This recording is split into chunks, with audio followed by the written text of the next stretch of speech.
So Jared Leto is a talented motherfucker. I think he's a great Hmm. actor. He can sing. He's got a band, like a rock star and an actor at the same time. I first realized who he was in Requiem for a Dream. That was like the first thing I saw him in. That I was like, who is this guy? And he Hmm. kills it in that movie. And then he kills it in a lot of other movies. Dallas Buyers Club is a very recognizable one that he does a really good job in. Hmm. And I remember at the time, everyone loved Jared Leto. I think what really was his downfall was when he got casted as Joker in Suicide Squad, at least the beginning of his downfall.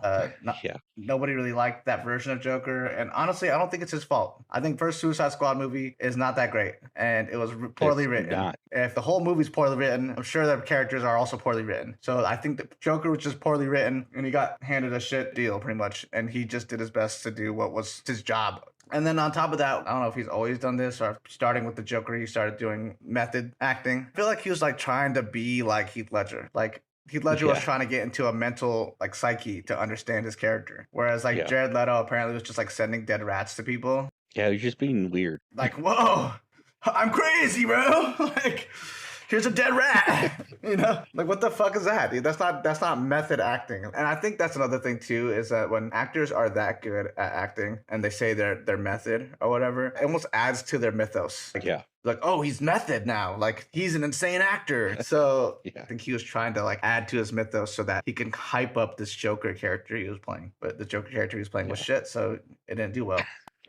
That was like the beginning, and I don't know Jared Leto well, but this is just from an outside observer looking at it from a far, far perspective. But like, I imagine when you're doing that well, and then you kind of get knocked off your pedestal, I'm sure that's kind of hard to deal with. And so I think he just got kind of weirder. I'm not sure if he still does, but didn't he like start a cult? I don't know if that's like real or if they just like called it a cult. I don't know. But he was in the desert with his fans. I don't know what they were doing. I guess he had like some kind of cult, which was, also weird. So he starts adding all this weird stuff to his mythos that people Hmm. aren't really vibing with. So now Jared Leto is on a slow decline as far as popularity goes with the audience. Still a great actor. He just, people don't like him.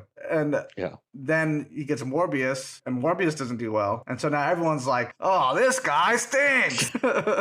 But he's still a talented motherfucker. I think people were starting to undermine this guy, And he did really well with this role. I remember coming out of the theater, and I looked at my friends. I was like, so, Jared Leto's cool again? And everybody's like, yeah, yeah.